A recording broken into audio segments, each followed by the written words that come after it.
Bismillahirrahmanirrahim. Assalamualaikum warahmatullahi wabarakatuh. Waalaikumsalam warahmatullahi wabarakatuh.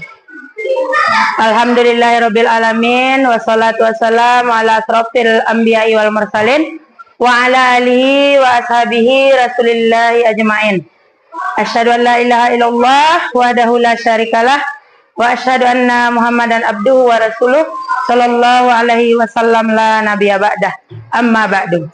Pertama dan utama kali marilah kita mengucapkan puji beserta syukur kehadirat Allah Subhanahu wa taala, yang mana pada hari ini kita telah diberi kesempatan untuk berkumpul di ruangan ini bersama-sama dalam rangka untuk penyampaian nantinya salah satu dari teman kita, yaitu aksi nyata guru penggerak.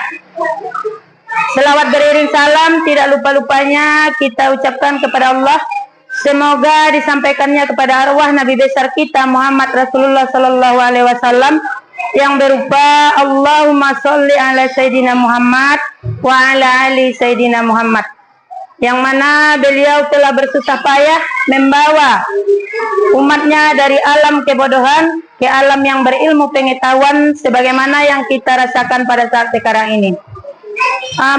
Saya tidak memperpanjang mukaddimah. Untuk acara selanjutnya marilah kita persilakan kepada saudari kita Agniati untuk menyampaikan aksi nyatanya di depan kita bersama. Kepada Agniati kami persilakan dengan segala hormat. Assalamualaikum warahmatullahi wabarakatuh. Terima kasih Bapak Ibu yang sudah hadir pada acara kita di hari ini. Kita yang pertama yaitu marilah kita mengucapkan puji syukur atas kehadiran Allah Subhanahu wa taala, yang mana Allah telah melimpahkan rahmat dan karunia-Nya kepada kita semua sehingga kita dapat berkumpul di sekolah yang kita cintai ini dalam rangka penyampaian aksi nyata, menyampaikan konsep-konsep inti dalam modul budaya positif. Dan selawat berangkaikan salam yang selalu kita kirimkan kepada Nabi kita, yakni Nabi besar Muhammad Sallallahu Alaihi Wasallam, yang berlafazkan doa Allahumma sholli ala Sayyidina Muhammad wa ala ali Sayyidina Muhammad. Baiklah, yang sama-sama kita hormati Bapak Ibu yang telah sempat hadir pada hari ini. Baiklah, saya tidak akan memperpanjang kata-kata mukadimah. Saya akan menyampaikan aksi nyata saya yang berjudul budaya positif. Dalam kesempatan kali ini, saya akan menyampaikan 7 poin penting dari budaya positif tersebut. Yang pertama tentang perubahan paradigma belajar. Yang kedua, disiplin positif. Yang ketiga, motivasi perilaku manusia. Yang keempat, kebutuhan dasar. Yang kelima, posisi kontrol restitusi. Yang keenam, keyakinan kelas. Dan yang terakhir yaitu segitiga restitusi. Baiklah, sebelum kita memulai kelas kita akan membuat keyakinan kelas. Kita akan menyepakati keyakinan-keyakinan kelas kita selama acara berlangsung. Dari Bapak Ibu, ada yang mengajukan pendapatnya apa saja keyakinan kelas kita?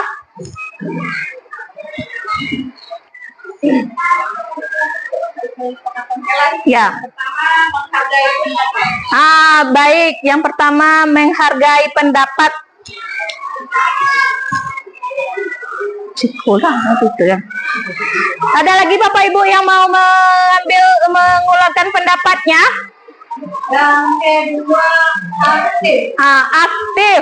Apalagi Bu, silakan Bu. Menjaga kebersihan. Menjaga kebersihan selama acara. Apalagi Bapak Ibu? Mengikuti acara sampai selesai. Mengikuti acara sampai selesai. Boleh dibantu Bapak Ibu Ilma menuliskannya. Yang pertama apa tadi Bapak Ibu? Menghargai pendapat.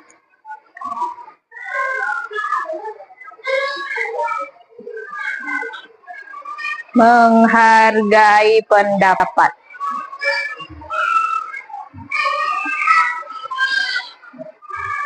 Yang kedua, aktif dalam forum ini. Yang ketiga tadi, menjaga kebersihan tempat kita.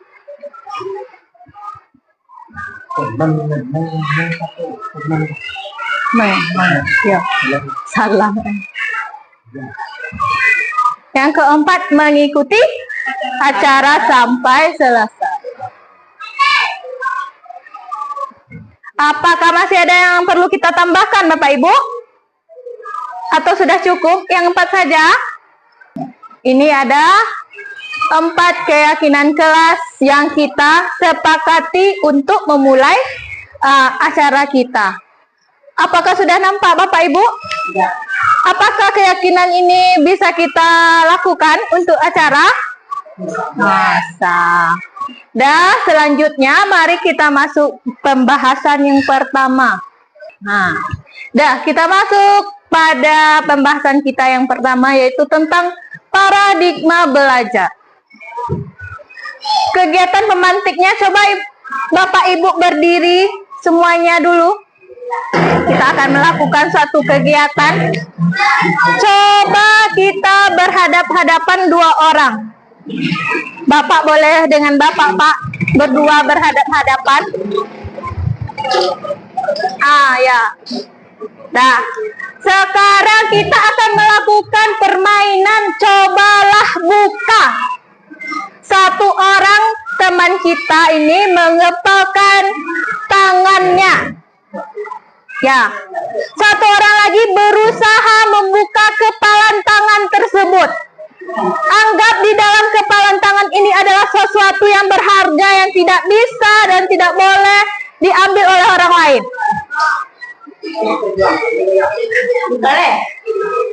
Tahan dulu.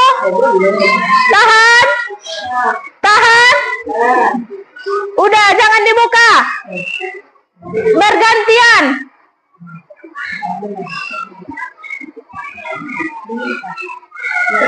Berusaha sekuat mungkin untuk membukanya.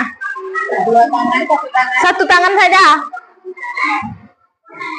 Bisa, Bapak Ibu? Ada yang bisa dibuka? Susah. Nah, sekarang kita dipersilakan duduk kembali. Lanjut. Apakah Anda membuka kepalan tangan Anda tadi? Ada yang berusaha membukanya? Sudah berusaha. Apakah sudah terbuka? Belum. Kemudian menutup kepalan tangan Anda. Apakah Anda menutupnya tadi? Ya. Berusaha sekuat mungkin tetap tertutup? Ya. Mengapa demikian? Kita tadi ada sesuatu yang kita pertahankan. Ya. Selanjutnya, Kak. Nah, jawabannya kita sendiri yang memegang kontrol atas diri kita. Iya, benar atau benar, Bapak Ibu? Benar. Kalau kita mau membukanya, tentu kita akan membukanya. Iya. Kalau kita mempertahankannya, tentu orang lain tidak bisa membukanya. Benar? Benar. Nah, sesuai dengan kebutuhan dasar kita saat itu. Lanjut. Dalam teori kontrol oleh Dr. William Glasser mengatakan ada 4 miskonsepsi tentang kontrol ini. Yang pertama, guru mengontrol murid. Yang kedua, bahwa semua pengetahuan positif, efektif, dan bermanfaat. Kemudian, yang ketiga, kritik dan membuat rasa bersalah dapat menguatkan karakter. Yang keempat, bahwa orang dewasa memiliki hak untuk memaksa. Itu adalah miskonsepsi. Ini tidak main-main, Bapak Ibu. Ini sudah diteliti oleh Bapak William Glasser. Lanjut, Kak. Nah, tentang guru mengontrol murid. Ini adalah miskonsepsi. Kita selama ini yakin bahwa kita telah mengontrol murid kita. Benar, Bapak Ibu? Benar. Padahal murid itu yang bersedia bahwa dia mengizinkan dirinya untuk dikontrol. Contohnya, nak, jangan melakukan hal itu lagi. Apa kata anak kita? Iya, Bu. Itu dia mengizinkan dirinya untuk dikontrol. Padahal mereka melakukan perbuatan itu lagi karena memiliki tujuan. Bisa jadi dia tidak mau dikontrol lagi. Dia lakukan lagi kesalahan. Dia melakukan kesalahan tersebut tentu memiliki tujuan. Paham Bapak Ibu? Paham. Lanjut. Yang kedua, bahwa semua penguatan positif, efektif, dan bermanfaat. Ini juga miskonsepsi. Apa itu contohnya penguatan positif? Memberikan hadiah. Iya. Nah, itu tentu. Memberi pujian. Itu ternyata akan membuat dalam jangka waktu tertentu saja Bapak Ibu. Bisa jadi nanti dia akan tergantung kepada kita. Hanya ingin mendapat hadiah. Dia melakukan ini hanya ingin mendapat hadiah. Bukan untuk jangka panjang, untuk jangka pendek yang dia pikirkan. Jadi bukan dari dalam dirinya, tapi dari kita, dari luar berarti. Lanjut Bapak. Yang ketiga, kritik dan membuat orang merasa bersalah dapat menguatkan karakter. Ini juga salah. Kita selalu melakukan ini, mengkritik dan membuat anak kita merasa bersalah. Padahal yang seharusnya yang kita lakukan yaitu membangun motivasi dari diri dia, dari intrinsiknya. Kadang kita akan buat dia bersalah, kita senang rasanya dia sudah mengakui kesalahannya. Benar Bapak Ibu seperti itu kita? Nah, pada hari ini kita sudah mendapat bahwa ini adalah miskonsepsi. Lanjut Bu. Yang terakhir yaitu bahwa orang dewasa memiliki hak untuk memaksa. Ini paling sering kita lakukan. Iya Bapak Ibu, kita memaksa anak harus pandai ini. Kalau tidak kita hukum dia. Iya, kadang-kadang seperti itu. Harus dapat pelajaran perkalian, harus dapat ini pelajaran ini. Padahal bukan seperti itu Bapak Ibu. Bahwa kita itu bukan pemaksa, kita hanya menuntun anak kita, menuntun bukan menuntut ya Bapak Ibu ya, menuntun sesuai dengan kodratnya. Apapun yang mereka nanti bisa efektif dalam jangka panjang dan sebuah hubungan permusuhan akan terbentuk. Kalau kita selalu memaksa dia, padahal anak itu tidak bisa, nanti dia akan timbul permusuhan dengan kita. Benar? Boncim le awak leh. Iya Pak Ibu. Akan merasa dongkol mereka kepada kita. Jadi kita hanya menuntun mereka. Lanjut Bu. Nah, jadi perubahan paradigma itu ini ada Stephen mengatakan bahwa bila kita ingin membuat kemajuan perlahan, sedikit dan sedikit ubahlah sikap atau perilaku Anda. Namun bila kita ingin memperbaiki cara-cara utama kita, maka kita perlu mengubah kerangka acuan kita. Ubahlah bagaimana Anda melihat dunia, bagaimana Anda berpikir tentang manusia, ubahlah paradigma Anda. Skema pemahaman dan penjelasan aspek-aspek tertentu tentang realitas. Ini sesuai dengan agama kita Bapak Ibu. Bahwa kata di dalam Al-Quran tidak berubah satu kaum kalau kaum itu tidak merubahnya. Jadi dimulai dari diri kita sendiri. Lanjut. Nah ini intinya kita adalah diri kita sendiri yang akan merubah paradigma pembelajaran tersebut. Paham Bapak Ibu semuanya? Ya. Nah, tadi kita sudah belajar tentang paradigma pembelajaran. Kita masuk dengan topik yang kedua yaitu disiplin positif. Belum Kak? Nah, disiplin positif. Apakah Bapak Ibu pernah mendengar kata-kata disiplin positif? Apa yang terbayang kalau kita melihat disiplin positif ini? Atau apa yang Bapak Ibu ketahui tentang disiplin? Apa yang terbayang kalau kita menanamkan disiplin kepada anak? Akan teratur. Pintar, Bu.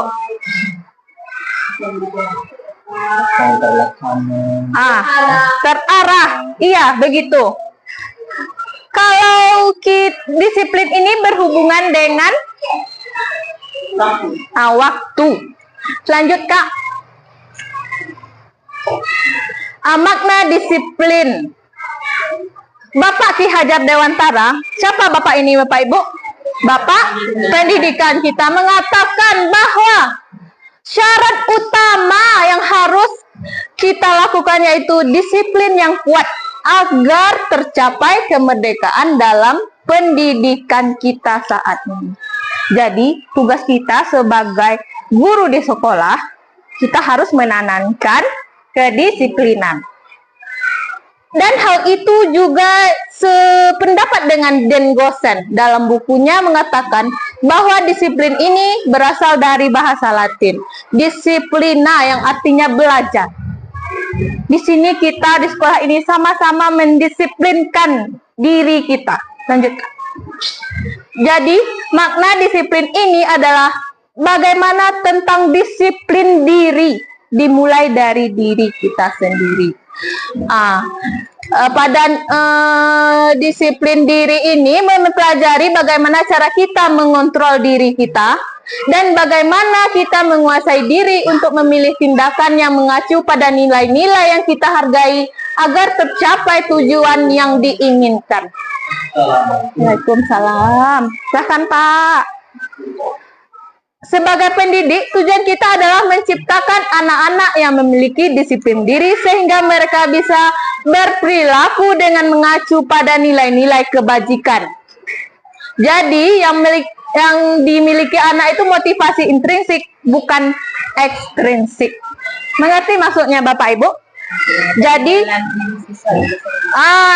dia melakukan disiplin itu langsung real dari dirinya sendiri, bukan dari paksaan dari kita atau iming-iming hadiah dari kita, bukan. Dia melakukan itu dengan dirinya sendiri yang melakukannya. Pak Skudo. Ini adalah nilai-nilai kebajikan yang tadi, yang dia disiplin tadi. Selain yang 6 di profil pelajar Pancasila, ada banyak lagi nilai-nilai kebajikan. Seperti dalam tabel ini. Bisa terlihat sampai ke belakang, Bapak Ibu? Bisa. Yang pertama ada peduli, rajin, integritas, rasa hormat, belas kasih, kejujuran, dermawan, harga diri, dan rendah hati. Semua ini adalah nilai-nilai kebajikan yang perlu kita ketahui. Lanjut, Bu. Dalam menegakkan disiplin positif di sekolah, tentu kita selalu mendapat tantangan. Iya, Bapak Ibu. Mendapat tantangan baik dari diri kita sendiri, ataupun dari anak, ataupun dari waktu. Benar? Benar. Pada umumnya akan terbentuk sebuah hukuman dan konsekuensi. Apakah Bapak Ibu tahu perbedaan hukuman dengan konsekuensi? Kalau belum, saya akan memberi pengertiannya. Hukuman merupakan tindak terencana atau tiba-tiba kita melakukannya kepada anak. Hubungan bersifat satu arah dari pihak guru yang memberikan dan murid hanya menerima. Betul, Bapak Ibu? Hukuman ini berupa fisik maupun psikis. Contohnya kalau fisik, push up selama 10 kali. Betul, Pak Bajoka? Itu adalah hukuman fisik. Kalau psikis yang menyangkut jiwa, kamu bodoh, itu adalah yang menyangkut psikisnya. Tidak boleh, Bapak Ibu.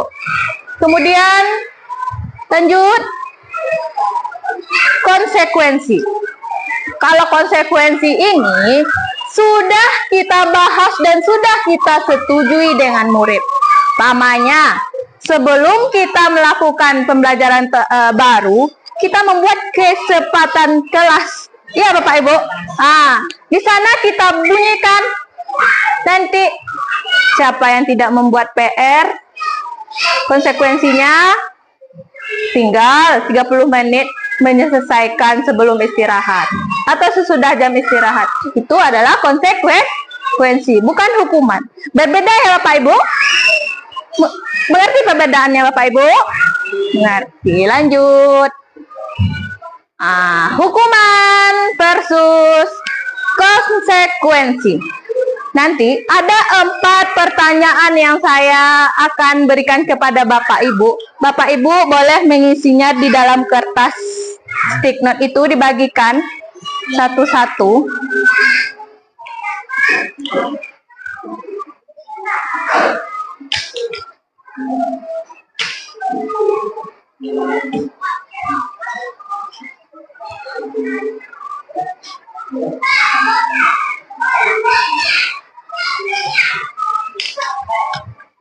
Nah,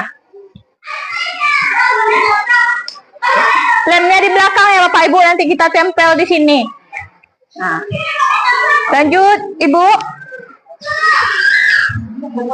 Nah, pertanyaan nomor 1. Lari apakah ini hukuman atau konsekuensi? Lari mengelilingi lapangan basket 2 kali karena terlambat hadir sekolah. Apakah hukuman atau konsekuensi? Boleh ditulis di stick note-nya. Siapa yang sudah siap? Kita tempel di sini.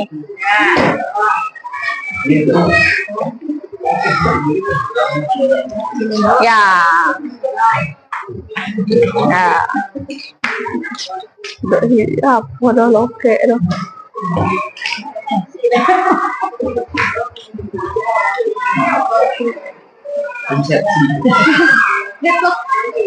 Itu Kak.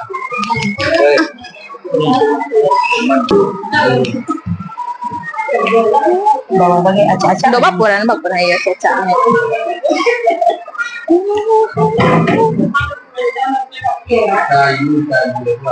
Di kayu dong mau ada Pak?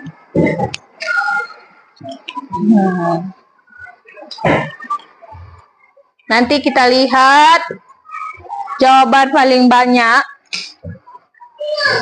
Udah 10 buah. Dah jawabannya hukuman.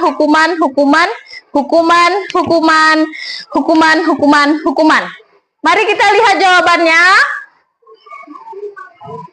Dah, tepuk tangan untuk kita semua. Berarti Bapak Ibu sudah paham. Lanjut.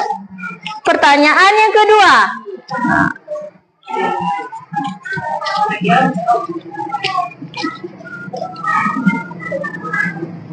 Hukuman atau konsekuensikah ini membersihkan coretan yang dibuatnya di meja tulis?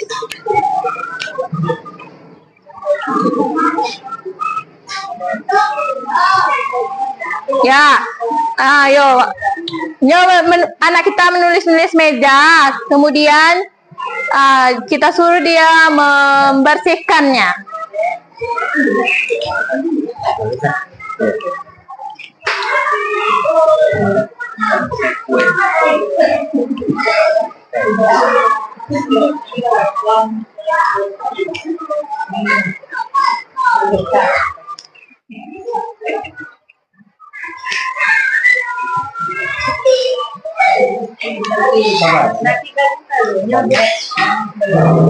Udah Bapak, buat di muka Pak.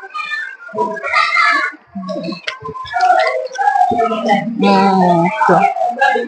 Nah,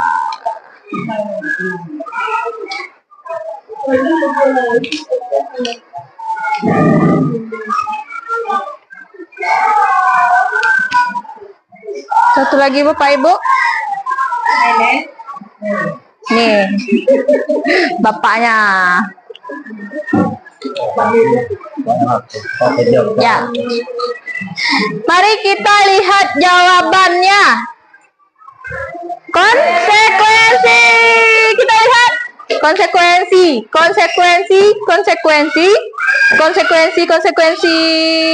konsekuensi. Dah, jawaban paling banyak konsekuensi. Sudah terbayang, mulai terbayang Bapak Ibu? Nah, Pertanyaan selanjutnya, hukumankah atau konsekuensikah menggantikan kertas tugas teman yang telah dicoret?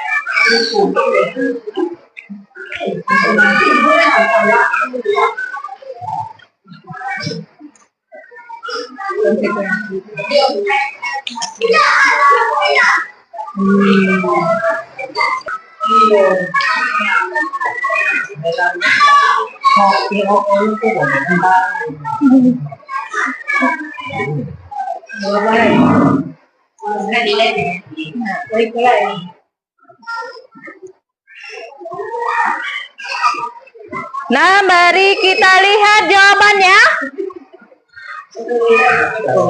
Next. Konsekuensi kita lihat. Dah betul semua konsekuensi, tepuk tangan untuk kita semua.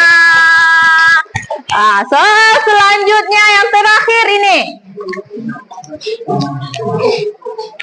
Hukumankah atau konsekuensikah berjemur di lapangan basket pukul 12 siang karena mengobrol dengan teman?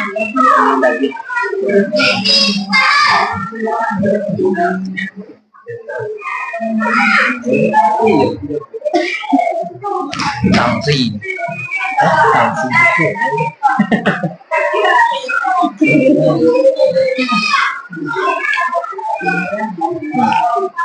Kosong.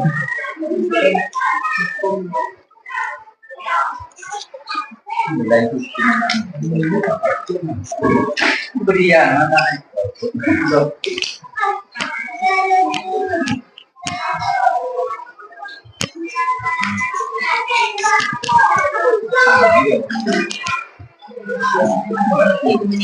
Iya.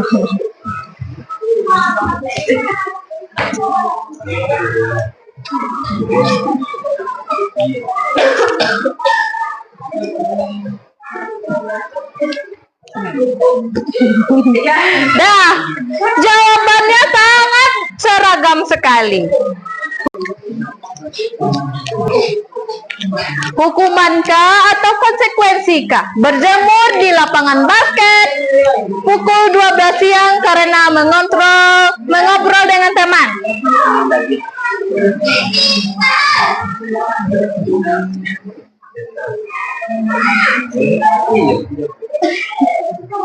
Sanksi.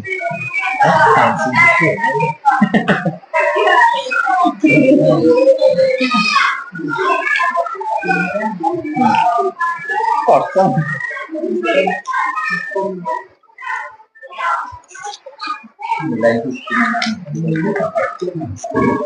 Berian.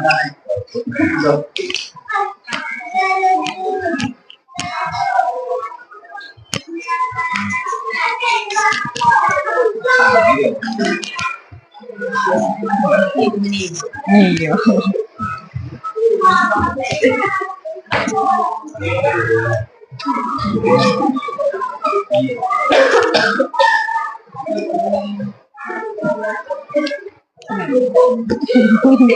Dah, jawabannya sangat seragam sekali. Hukuman. Berarti Bapak Ibu sudah paham tentang hukuman dan konsekuensi. Karena sudah paham, kita lanjutkan. Terima kasih. Nah, kita lanjut pembahasan yang ketiga. Lah, akan melakukan ice breaking. Ice breaking. Cluenya, ini pakai clue ya Bapak Ibu. Bumi itu bulat. Bumi itu bagaimana Bapak Ibu? Bumi itu bulat. Nah, jika 10 itu 1 dan 2 itu 0, berarti 6 itu berapa? 6. 10 itu 1, 2 itu 0, 6 itu berapa? 0. 0. Apa lagi? lagi. Tidak apa-apa Bapak Ibu menjawabnya. Cluenya tadi ingat clue. Bulat. 10 itu 1, 2 itu 0. Cluenya bumi itu Bumi itu bulat. Berarti 6 itu berapa? 10, 0. Bapak Ibu terbayang angka 6? Terbayang. Bagaimana angka 6? Clue kita tadi, bumi itu 10 itu 1, 2 itu 0, maka 6 itu berapa? 14. Nah, kita lanjut yang kedua, merangsang. Masih sama cluenya. Di stop dulu jawabannya, kita cari sama-sama nanti. Jadi 20 itu berapa? 1, pintar, betul. 21. Ada lagi jawabannya? Kalau 8 itu berapa? 2, pintar, sudah dapat. Salah tadi, berarti yang 6 itu 0 itu salah. Cluenya ingat, bumi itu bulat. Bumi itu bulat. 8 berapa tadi? 2. Kalau 100? 2. Ada Bapak Ibu yang sudah memahami clue kita hari ini. Silakan Ibu Irma jelaskan. Kalau 10 itu 1 karena angka 1, kemudian angka 6 itu kan bulatnya. Makanya 10 itu sama dengan 1 bulatannya. Bumi itu bulat. Seperti itu. Bulatnya cluenya. Bumi itu bulat. Jadi angka 6 ada 1 bulatnya, berarti 6 itu 1. Angka 8, 2 bulatnya, 2 itu. Sudah paham? Selanjutnya.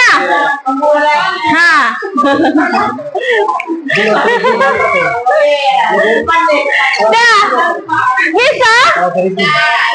Sudah paham? Sudah konsentrasi? Kalau 1000 berapa berarti? 3. Tergantung cluenya ya Bapak. Kata kuncinya. Kemudian saya akan mengganti kata kuncinya. Sekarang kata kuncinya bukan bumi itu bulat lagi. Pensil itu lurus.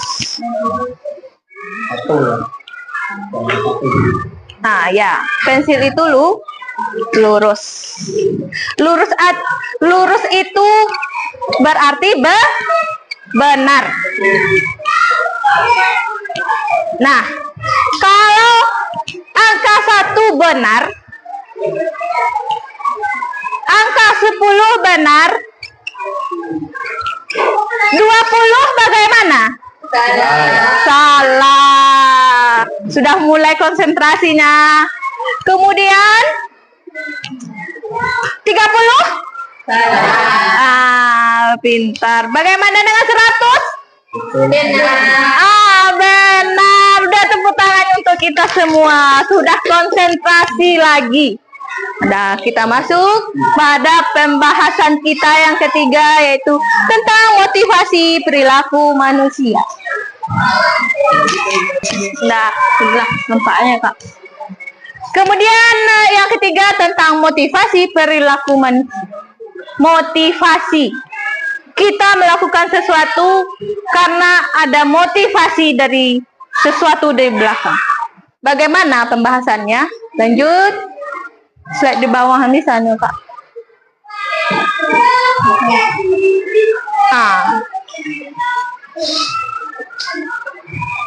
Mari kita tanyakan kepada diri kita sendiri.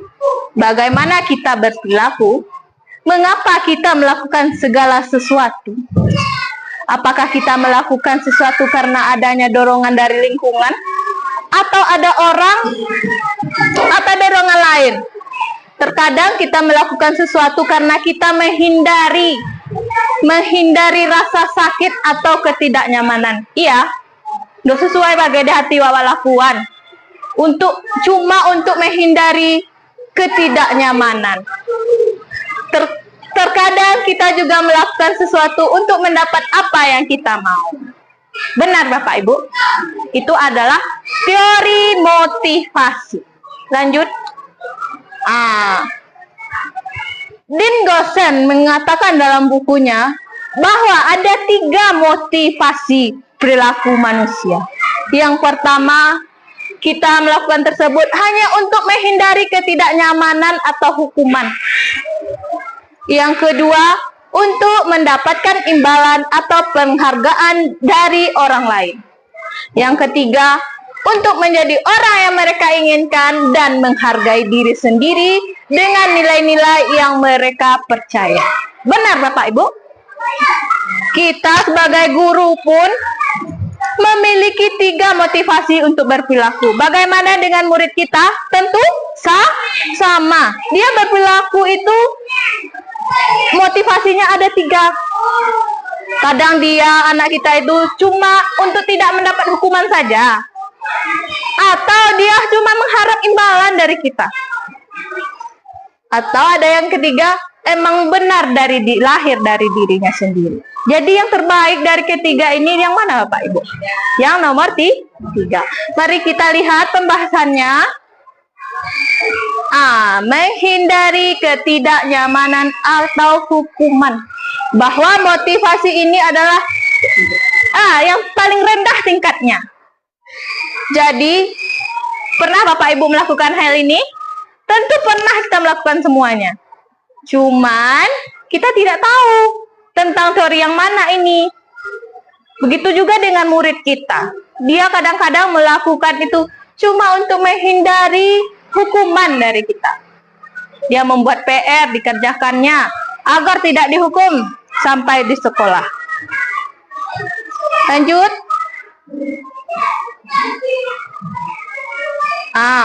Kemudian yang kedua, mendapat imbalan atau penghargaan dari orang lain.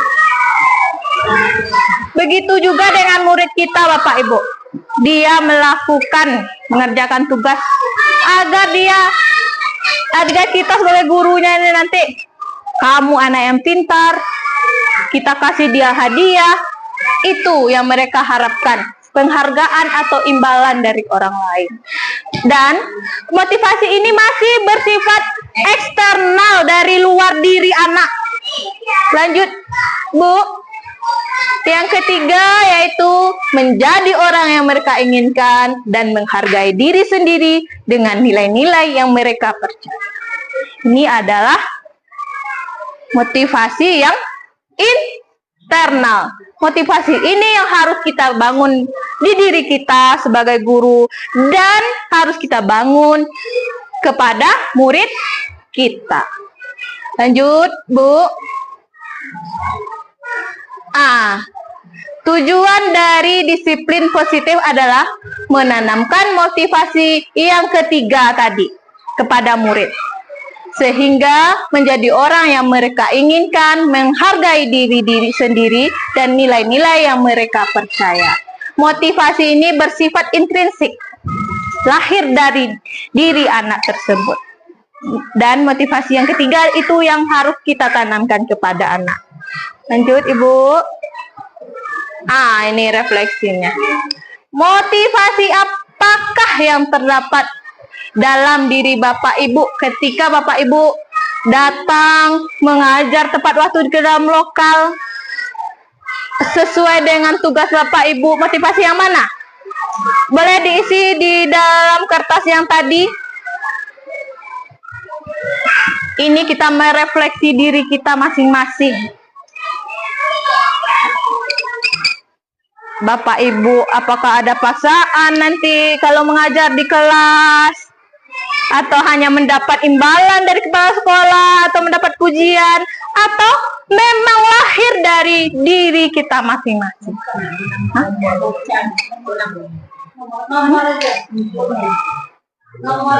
Boleh dituliskan. Motivasi apa yang terdapat dalam diri Bapak Ibu sehingga Bapak Ibu ini datang dan masuk lokal tepat waktu mengajar anak-anak? Motivasi apa yang terdapat di dalam diri Bapak Ibu?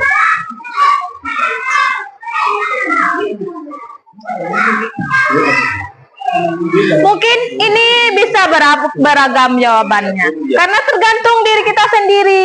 Sesuai dengan paradigma pembelajaran tadi, kita yang mengontrol diri kita sendiri. Atau kita mengajar karena tidak mau diomel oleh kepala sekolah saja.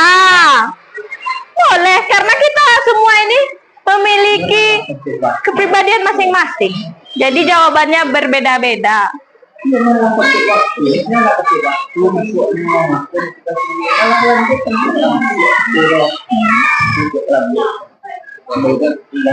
Mengerti Bapak Ibu?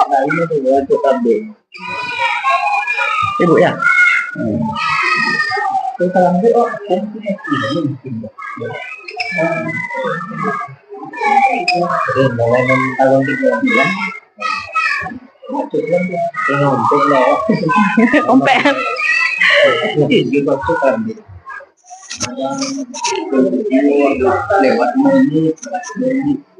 Dah. Sudah jawabannya Bapak Ibu? Jawabannya itu disimpan untuk diri kita sendiri agar orang lain tidak melihatnya. Karena ini tergantung di diri kita sendiri. Simpan di dalam hati kita sendiri. Kalau menurut Bapak Ibu yang mana? Yang paling baik nomor 3. Kita melakukan tugas kita adalah kewajiban kita. Karena kewajiban itu tanggung jawab, menghargai diri. Dari diri kita sendiri. Bukan hanya untuk menghindari hukuman dari kepala sekolah. Bukan karena kita takut pada pimpinan. Unai berang beko. Bukan mendapat penghargaan dari pengawas sekolah. Bukan seperti itu ya Bapak Ibu. Karena kita memang real lahir dari diri kita sendiri. Selanjutnya Bu.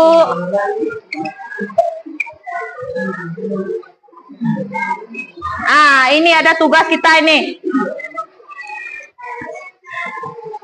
Dari 3 motivasi tersebut tadi, ada ini. Kita temui kasus Ibu Anas, guru kelas 2 SD. Mendapatkan masalah. Murid-muridnya tidak bisa tertib berdiri antri di depan pintu kelas dan selalu berebutan masuk ke dalam kelas setelah jam istirahat usai.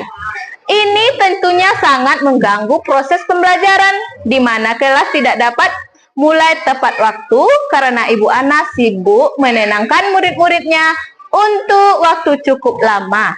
Akhirnya Bu Anas berpikir cepat dan mengandalkan stiker bintang. Setiap murid-muridnya akan masuk ke kelas usai jam istirahat.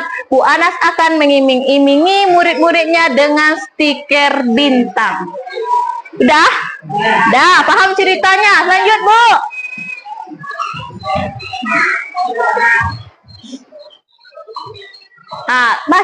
Masih lagi ceritanya. Siapa yang dapat berdiri lurus dan berbaris rapi antri di depan pintu dapat bintang dari Ibu Anas. Sebagian besar murid-muridnya menyambut tantangan tersebut dan langsung berdiri rapi di depan pintu agar mendapatkan stiker bintang.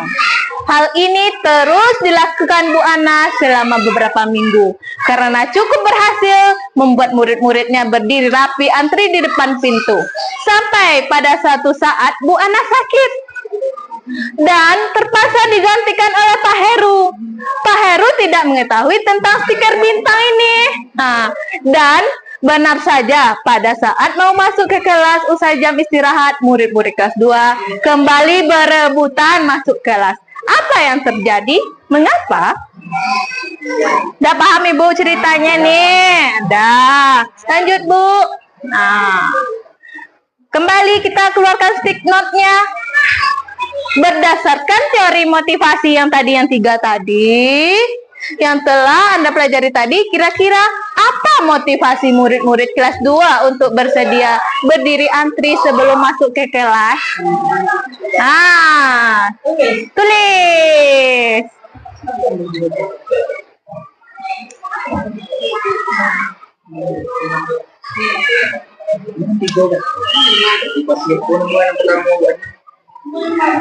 Ini pujian. Ayo, yang pertama dapat pujian, yang kedua mendapat penghargaan. Yo. Nah,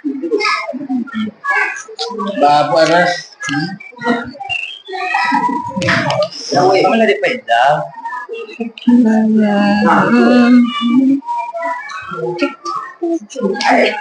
Dan lama jauh dia.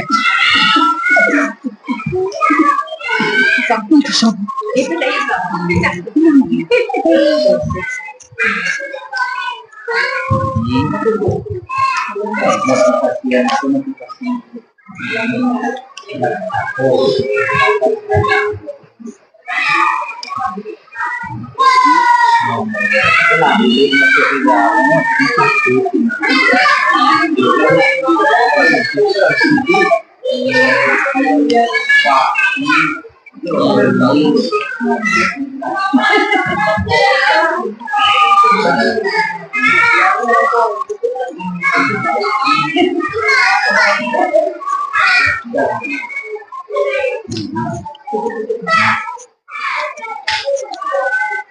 langsung Pak.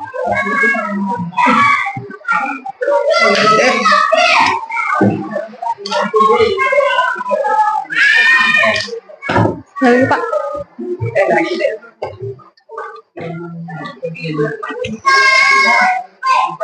Nah, kita lihat jawabannya. Jawabannya seragam untuk mendapat penghargaan atau stiker bintang. Jadi sesuai dengan teori motivasi yang kedua, hanya ingin mendapat penghargaan. Lanjut. Terima kasih. Selesai pula pembahasan tentang motivasi perilaku manusia. Nah, jadi sudah mengerti Bapak Ibu? Sudah. Lanjut pembahasan selanjutnya, kebutuhan dasar. Nah, selanjutnya tentang kebutuhan dasar manusia. Lanjut, Bu. Dah, ada 5 kebutuhan dasar manusia, Bapak Ibu. Nek. Yang pertama, kebutuhan bertahan hidup. Kebutuhan ini menyangkut sifatnya misalnya kesehatan, rumah, dan makanan. Dasar, kebutuhan dasar kita.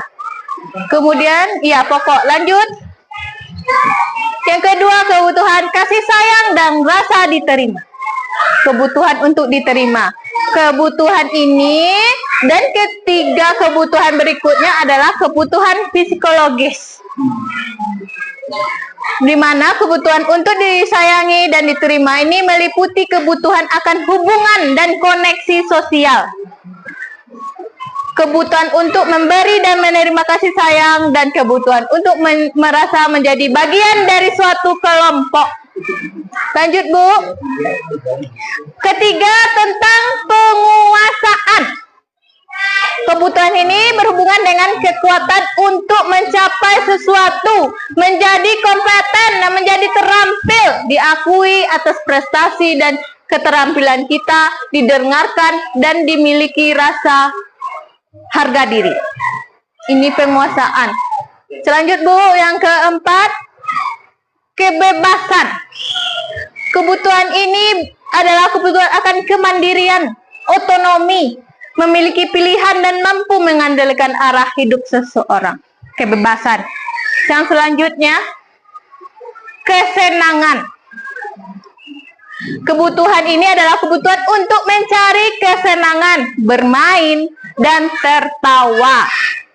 Lanjut, Bu. Dan yang terakhir, penguasaan. Tadi ada 5 kebutuhan dasar manusia. Sudah mengerti Bapak Ibu tentang 5 kebutuhan dasar manusia tadi? Ada kebutuhan untuk bertahan hidup. Yang pertama. Yang kedua, untuk kasih sayang dan rasa diterima. Yang ketiga, kebebasan. Yang keempat, kesenangan dan penguasaan. Ini ada suatu kasus. Masih di kelas 2 kasusnya Bapak Ibu. Ibu Ambar, guru wali kelas 2A di SD Pelita Hati, sedang bingung menghadapi ulah salah satu murid di kelasnya, Doni. Beberapa anak di kelas 2 telah datang kepadanya dan mengeluh Doni seringkali meminta bekal makanan makan siang ke mereka dengan paksa. Doni ini seringkali meminta bekal teman-temannya dengan paksa. Jika Anda menghadapi suatu situasi seperti Ibu Ambar, apa yang akan Anda lakukan? Menurut Anda, kira-kira apa alasan Doni melakukan hal itu? Kita kaitkan dengan kebutuhan dasar manusia.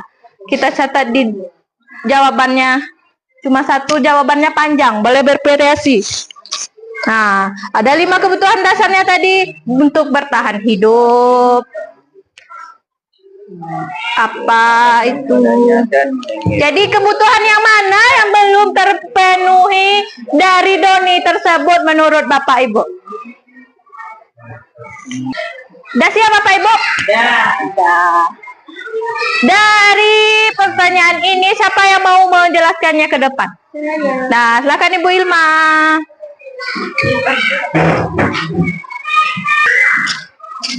Dari kasus yang terjadi pada Doni, siswa kelas 2 di SD Pelita Hati, saya mengambil kesimpulan bahwa si Doni ini belum tercukupi kebutuhan bertahan hidupnya, yaitu kebutuhan pokoknya belum cukup. Makanya dia mengganggu atau meminta bekal temannya. Tapi di sini Doni meminta bekal temannya, dia memenuhi kebutuhan hidupnya ini dengan cara yang salah. Nah, kita sebagai guru harusnya memberi pengertian kepada Doni bagaimana seharusnya mencukupi kebutuhan pokok kita atau kebutuhan bertahan hidup ini dengan cara yang benar. Tepuk tangan Bapak Ibu. Jawabannya benar, ada lagi? Jawabannya lain? Hampir sama. Nah, mari kita lihat penjelasannya, Bu. Nah, ternyata Doni ini banyak kebutuhan dasarnya yang belum kita terpenuhi. Yang pertama, untuk bertahan hidup, mamanya atau ibunya di rumah tidak membawakan bekal untuk anaknya, tidak menyediakan. Maka Doni itu mengambil bekal temannya. Kemudian kebutuhan akan kasih sayang dan diterima. Dia suka ini menjadi perhatian guru. Kalau dia bikin ulah, kan gurunya memperhatikan dia. Jadi, nah, kebutuhan itu yang dia ingin cukupi. Kemudian kebutuhan atas kekuasaan. Inyo kan dipaksa temannya tadi. Dia merasa baga hanya kuat. Dia yang paling berkuasa. Kemudian kebutuhan akan kebebasan. Dia mungkin bosan dengan sarapan yang itu saja yang diberikan oleh ibunya. Makanya dia melakukan itu. Kemudian kesenangan. Dia senang itu melakukan itu.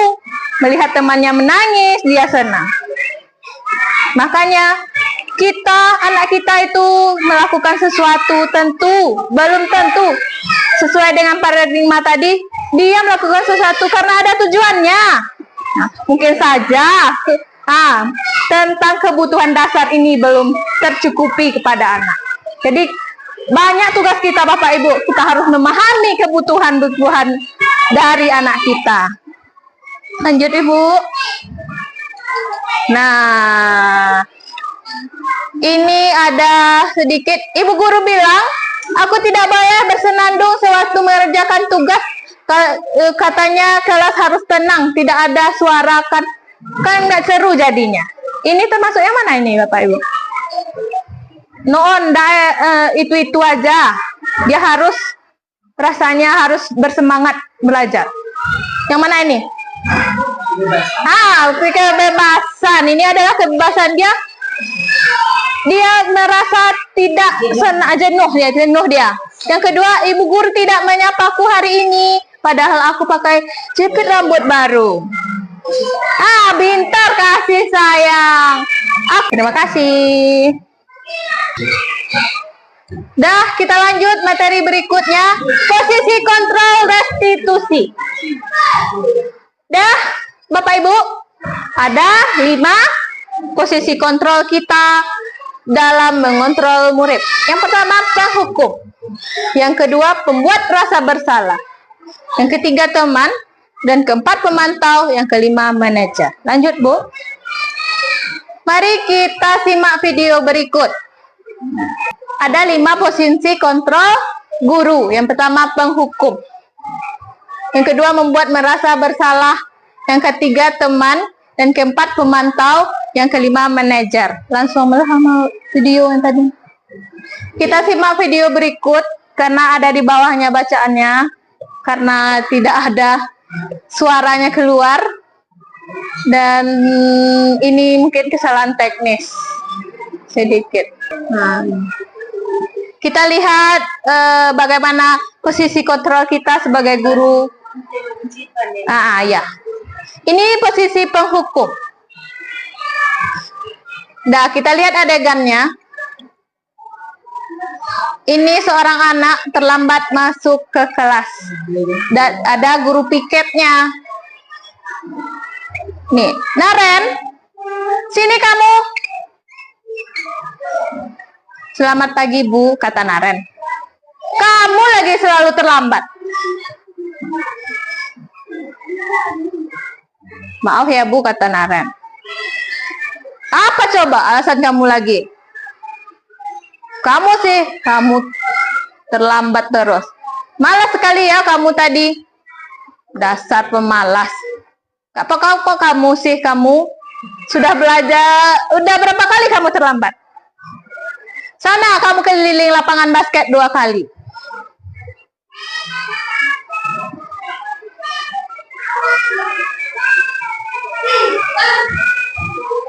Nah, ini adalah sebagai penghukum, disuruh Naren berlari ke lapangan basket. Nah, tadi 2 kali karena Naren menjawab ditambah menjadi 5 kali. Lanjut Ibu. Di posisi penghukum itu guru itu menghardik, menunjuk-nunjuk, berkaca pinggang seperti ini. Ini adalah posisi penghukum. Yang kedua, tentu ada dampaknya bagi murid. Murid menjadi pendendam. Benar Bapak Ibu, kalau sering dihukum, tidak menyukai gurunya. Iya, kalau kita sering menghukum murid, mereka tidak suka kepada kita. Kemudian, pembuat merasa bersalah.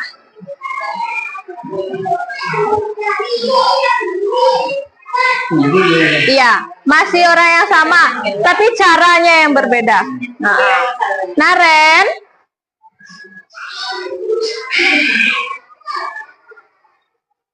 Naren, kamu kenapa terlambat lagi, Nak?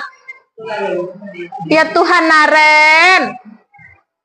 Senang ya bikin ibu susah. Kalau kamu terlambat lagi, nanti ibu yang ditegur bapak kepala sekolah, Nak. Nanti ibu disangka tidak bisa membina kamu. Duh, gimana ini?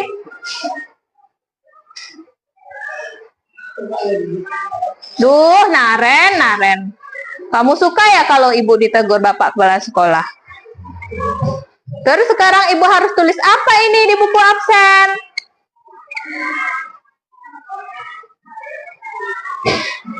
Maaf Bu, maaf kata Naren. Ini adalah posisi kontrol pembuat rasa bersalah. Seperti itu kalimat-kalimat yang diaturkan oleh guru-gurunya. Pembuat rasa bersalah, Pak. Yang tadi penghukum yang pertama.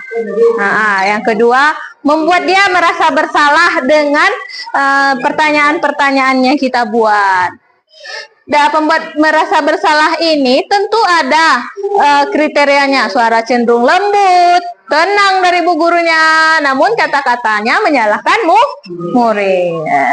Guru akan menyatakan hal-hal yang merasa kesalahan ada pada murid. Bukan pada kita, pada muridnya kita limpahkan kesalahan tersebut.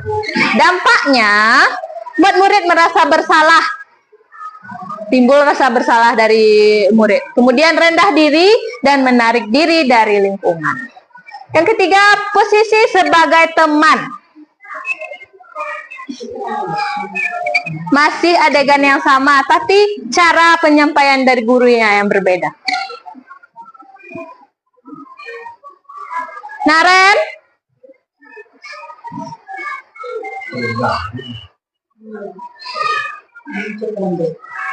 Wah, sudah jam berapa ini, Nak? Terlambat lagi ya, sayang?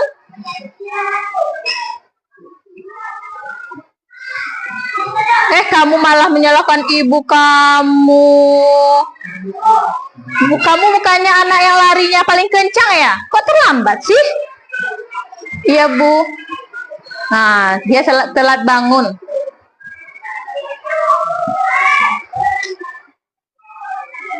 Ya sudah sana, nanti lain kali larinya lebih kencang lagi ya. Biar nggak terlambat lagi. Bikin senang ibu, demi ibu. Ya sudah, masuk kelas. Ibu beresin urusan absen kamu. Kamu ini ada saja. Ini adalah posisi kita menempatkan diri kita sebagai teman. Tentu ada kriterianya. Suara guru akan ramah, cenderung bersenda gurau untuk menghangatkan suasana. Sebagai temanlah kita posisikan kita dengan murid. Murid akan merasa senang dan tidak sukses atau berhasil. Selanjutnya, dampaknya murid akan tergantung pada satu orang. Dia akan tergantung pada kita untuk menyelamatkan absennya. Contohnya, murid tidak mandiri karena selalu kita tolong absennya. Ya. Kemudian posisi pemantau atau monitor. Bagaimana pula caranya ini?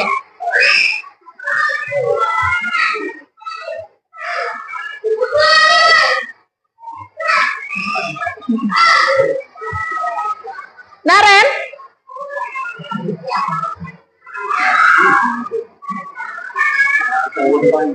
Naren, apa peraturan kelas kita tentang jam berapa kita harus masuk sekolah, Nak? Kita harus masuk sekolah jam 7, Bu. Iya betul, sekarang sudah jam 7.20. Naren sudah tahu konsekuensinya jika terlambat hadir? Paham, Bu? Saya harus tinggal kelas pas dan istirahat selama 20 menit. Ya benar, konsekuensinya demikian. Jadi nanti jam 9.30 pas istirahat, kamu harus tinggal di kelas, kerjakan tugas tambahan untuk ketinggalan kamu ya. Baik, Bu. Posisi pemantau ini, seorang pemantau akan bersuara datar. Ini agak formal.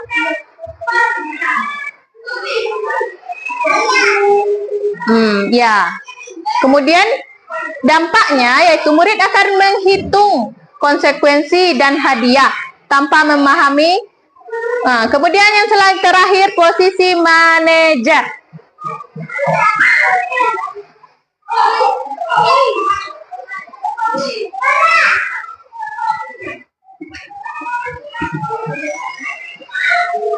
Naren?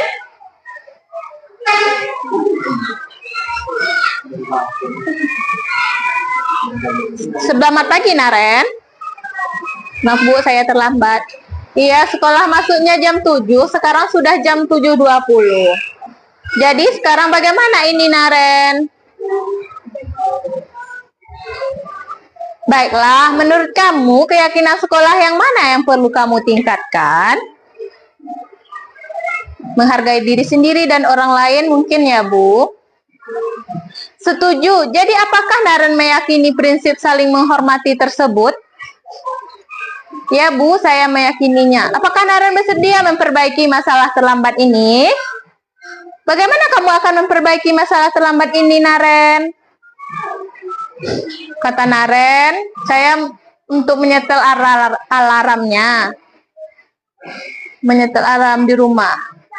Ada orang kira-kira yang bisa membantu mengingatkan tidak?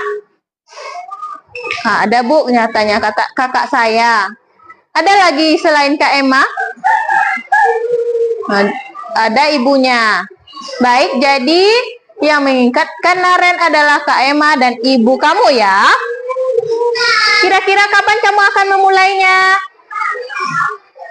Nah, sepulang sekolah Naren akan berubah. Jadi Naren akan setel alarm untuk bangun pagi besok pagi. Dan akan diingatkan oleh kakak dan ibunda Naren ya. Ada lagi yang mungkin perlu dilakukan Naren? Agar tidak terlambat bangun lagi? Tidak. Terima kasih untuk kerja sama kamu. Sekarang kamu perlu kembali. Terima kasih.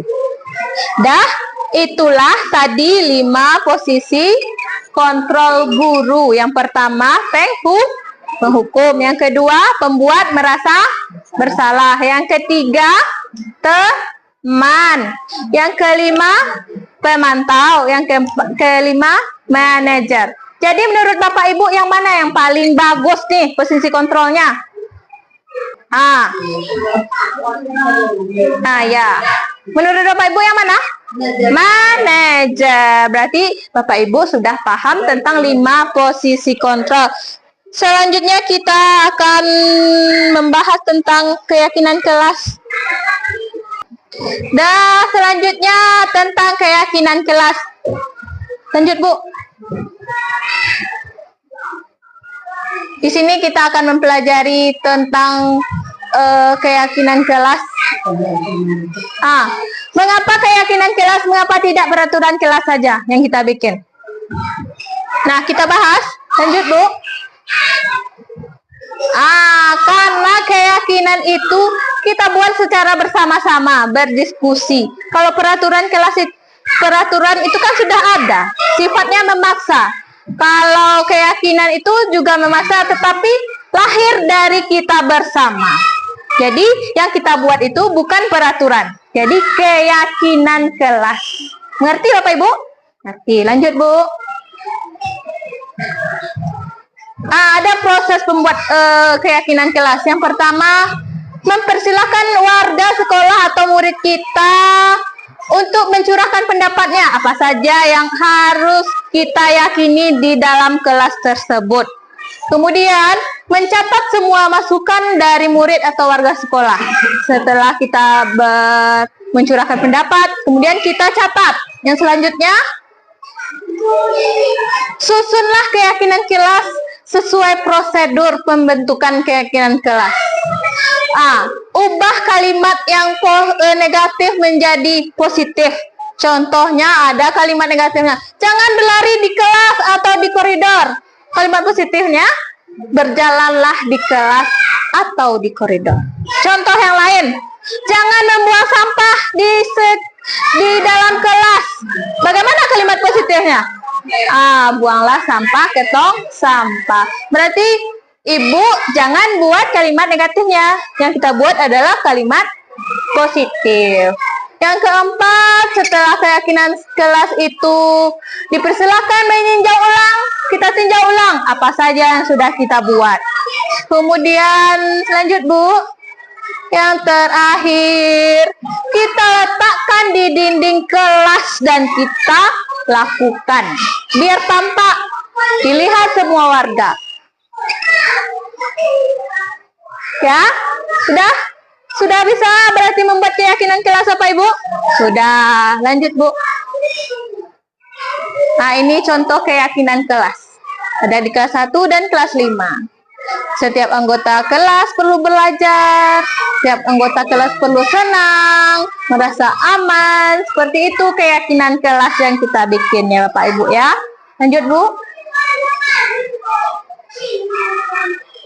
Dah.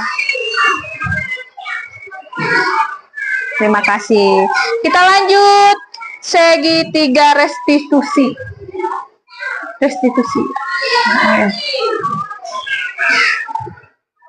Ini yang terakhir ya Bapak Ibu ya, materinya tentang segitiga restitusi.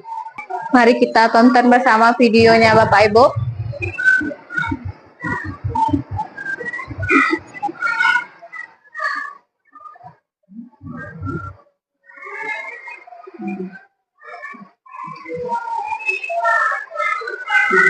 Sebagai seorang pemimpin pembelajaran, kita harus menerapkan prinsip segitiga restitusi.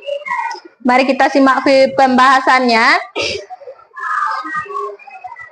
Restitusi dikembangkan oleh pakar pendidikan Dean Goosen, ini ibu ini, dan William Glasser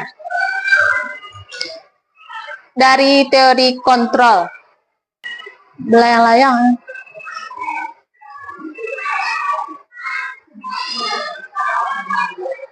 Oh ya, besar.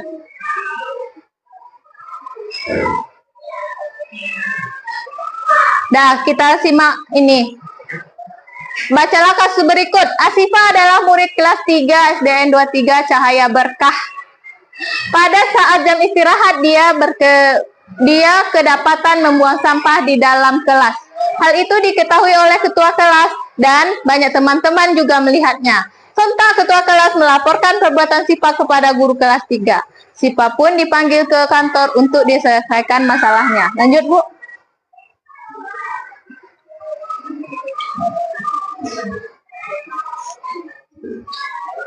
Ini adalah contoh penerapan segitiga restitusi. Tadi ibu mendengar laporan dari ketua kelas, katanya Sifah membuang sampah sembarangan di kelas. Apakah itu benar?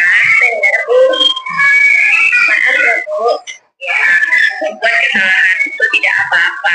Tidak ada manusia yang sempurna. Namun kita harus belajar dari kesalahan.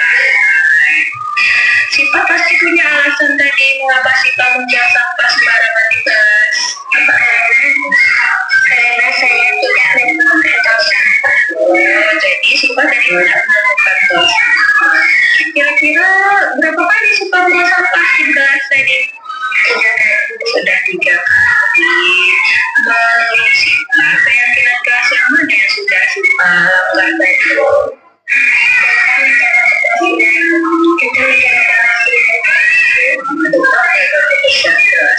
Menurut Sifah, kebersihan kelas itu penting.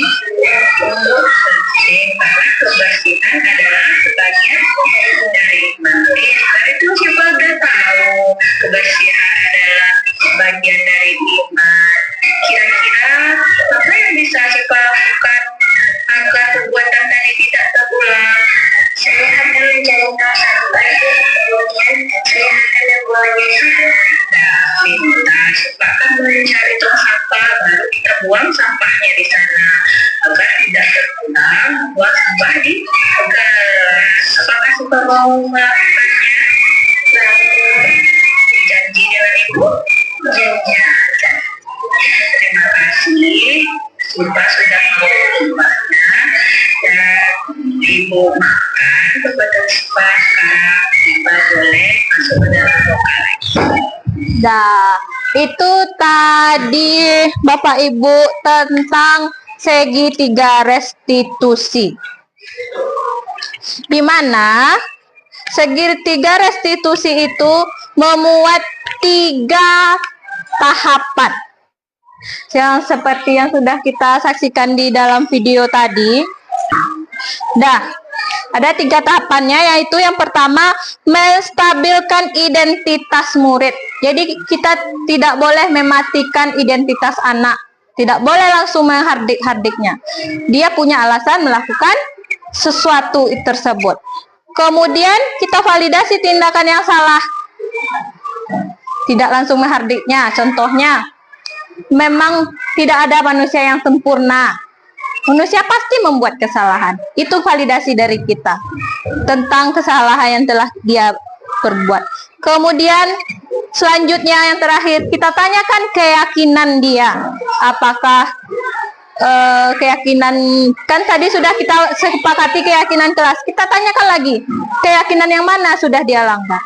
Jadi anak itu sontak lahir dari dirinya untuk menyelesaikan masalahnya, bukan kita beri hukuman atau konsekuensi. Jadi yang kita lakukan yaitu dengan restitusi namanya. Apakah Bapak Ibu sudah paham semuanya? Dah, silakan sekarang berdiri semuanya Bapak Ibu.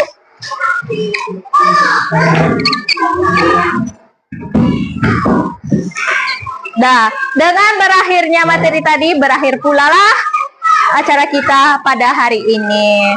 Selanjutnya, Bapak Ibu boleh tangan ke depan, lambai-lambaikan, tangan ke samping, lambai-lambaikan, tangan ke atas, lambai-lambaikan. Sudah terasa Bapak Ibu rileksnya? Boleh duduk kembali. Sekian penyampaian untuk hari ini. Terima kasih kepada Bapak Ibu yang telah menyempatkan meluangkan waktunya. Terima kasih. Assalamualaikum warahmatullahi wabarakatuh.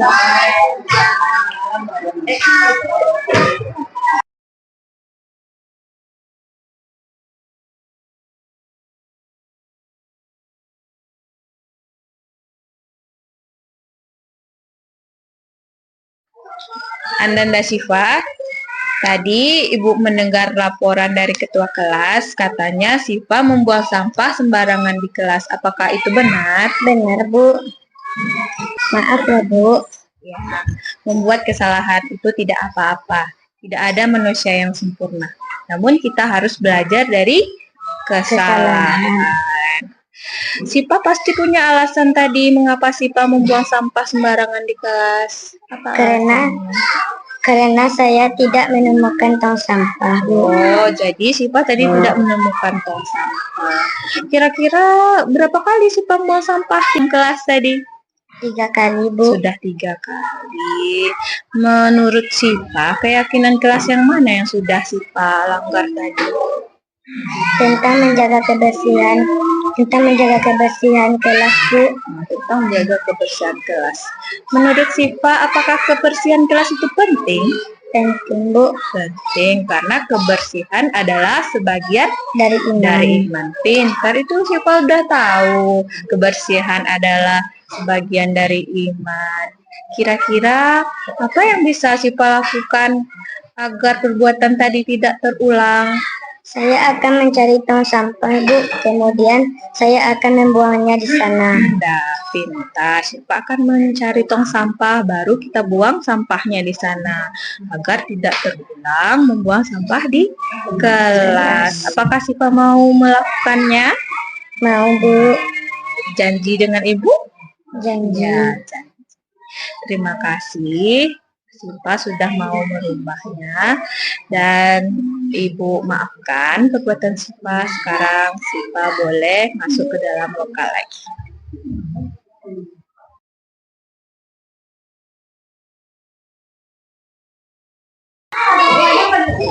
Perkenalkan, nama saya Asyifa Mera Ahmad. Saya senang sekali diajak diskusi oleh Bu Guru. Saya senang bisa menemukan solusi atas kesalahan yang sudah saya lakukan. Saya akan tetap menjaga kebersihan di kelas saya. Terima kasih. Warahmatullahi wabarakatuh. Setelah saya mendengar materi dari Ibu Apniati, saya sangat senang sekali karena menambah wawasan saya sebagai guru, kemudian sehingga saya ingin menerapkan di kelas saya sendiri. Terima kasih. Assalamualaikum warahmatullahi wabarakatuh.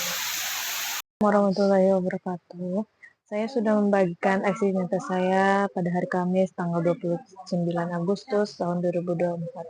Saya sangat senang bisa membagikan ilmu-ilmu yang telah saya dapatkan dalam pendidikan guru penggerak ini kepada rekan-rekan saya. Sehingga nanti rekan-rekan saya bisa mengimplementasikannya di sekolah dan sehingga tujuan pendidikan dapat tercapai.